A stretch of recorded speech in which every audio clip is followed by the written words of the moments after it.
দর্শক, ঢাকা বিশ্ববিদ্যালয়ের টিসি মিলনায়তনে বাংলাদেশ জাতীয়তাবাদী ছাত্রদল আয়োজিত গণ অভ্যুত্থানের ঝাঁক বাদক দিন শীর্ষক আলোচনা সভায় বক্তব্য রাখছেন বিএনপির স্থায়ী কমিটির সদস্য সালাউদ্দিন আহমেদ। আমরা সরাসরি চলে যাচ্ছি সেখানে।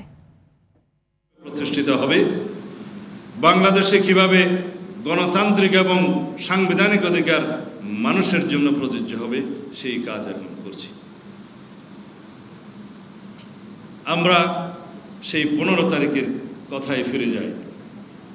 জুলাইয়ের 15 তারিখ ঢাকা বিশ্ববিদ্যালয়ে ছাত্রীদের উপরে যখন ফ্যাসিস্টদের বাহিনী হামলা করল, তখন ছাত্রদলের সভাপতি, সেক্রেটারি আরও অনেকের সাথে যোগাযোগ হলো।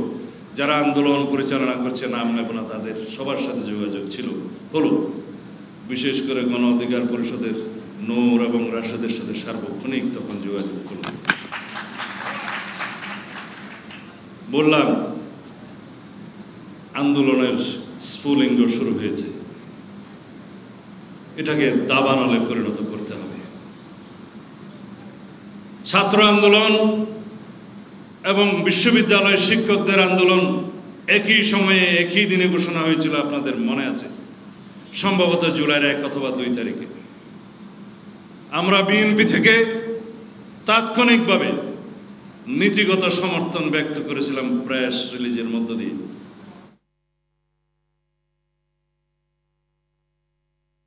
জাতীয়তাবাদী ছাত্রদল আয়োজিত গণ অভ্যুত্থানের বাক বদলের দিন শীর্ষক আলোচনা সভায় বক্তব্যের অংশ বিশেষ দেখছিলেন।